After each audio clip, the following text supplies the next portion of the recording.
बिस्मिल्लाहिर्रहमानिर्रहीम। अस्सलाम वालेकुम। आज हम बात करेंगे पाकिस्तान सुप्रीम कोर्ट के नए नामजद होने वाले चीफ जस्टिस आसिफ सईद खोसा के बारे में, और ये भी बात करेंगे कि उनको किन बड़ी सियासी शख्सियात के खिलाफ फैसले देने की वजह से शोहरत मिली। पाकिस्तान से मुतल्लिक लेटेस्ट वीडियोस देखने के लिए हमारे चैनल को सब्सक्राइब कर लें और सब्सक्राइब के बटन के साथ घंटी के निशान पर क्लिक करें ताकि आपको हमारी नई आने वाली वीडियो के मुतल्लिक नोटिफिकेशन मिलता रहे।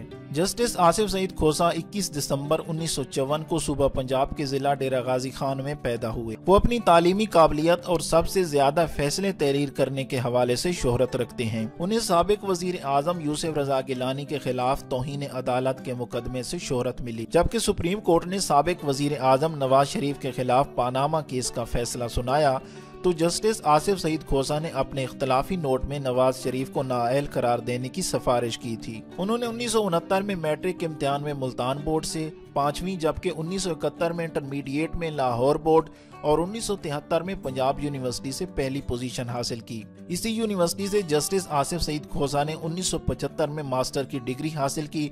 उनकी काबिलियत की वजह से उन्हें 3 मरतबा नेशनल टैलेंट स्कॉलरशिप से नवाजा गया। मास्टर डिग्री के बाद आला तालीम के लिए जस्टिस आसिफ सईद खोसा ने बरतानिया का रुख किया, जहाँ कैम्ब्रिज यूनिवर्सिटी से 1977 और 1978 में उन्होंने कानून की 2 डिग्रियां हासिल की। बरतानिया में तालीम हासिल करने के बाद वो 1979 में वतन वापस आए और लाहौर हाई कोर्ट से वकालत का आगाज किया और 1985 में सुप्रीम कोर्ट के वकील बन गए। 20 साल तक वकालत जारी रखने के बाद जस्टिस आसिफ सईद खोसा 21 मई 1998 में लाहौर हाई कोर्ट, जबकि 2010 में सुप्रीम कोर्ट के जज मुंतखब हुए।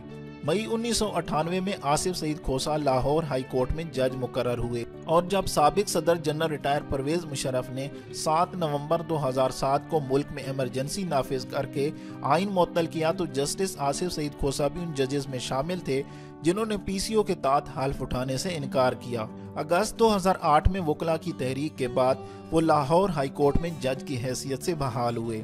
जस्टिस आसिफ सईद खोसा 4 किताबों के खालिक भी हैं, जिनमें reading the constitution, constitutional apologies, judging with passion और ब्रेकिंग न्यू ग्राउंड शामिल हैं। जस्टिस आसिफ सईद खोसा को लम यूनिवर्सिटी, BZU और पंजाब यूनिवर्सिटी लॉ कॉलेज में कानून पढ़ाने का वसी तजर्बा भी हासिल है। एक अंदाजे के मुताबिक जस्टिस आसिफ सईद खोसा 18 साल से जायद अरसे में 50,000 के करीब मुकदमात के फैसले सुना चुके हैं। सदर मुमलिकत डॉक्टर आरिफ अलवी ने जस्टिस आसिफ सईद खोसा को पाकिस्तान का 26वां चीफ जस्टिस तैनात करने की मंजूरी दे दी है। मौजूदा चीफ जस्टिस मियां साकिब निसार 17 जनवरी को रिटायर हो जाएंगे, जिसके बाद जस्टिस आसिफ सईद खोसा 18 जनवरी को ओहदे का हल्फ उठाएंगे। चीफ जस्टिस के ओहदे पर 347 दिन तक फाइज रहने के बाद जस्टिस आसिफ सईद खोसा रवां साल 20 दिसंबर को रिटायर हो जाएंगे। आप जस्टिस साकिब निसार और नए आने वाले चीफ जस्टिस के बारे में क्या राय रखते हैं? वीडियो के नीचे कमेंट में अपनी आरा का जरूर इजहार कीजिएगा। मैं उम्मीद करता हूं कि आज की ये वीडियो आपको अच्छी लगी होगी।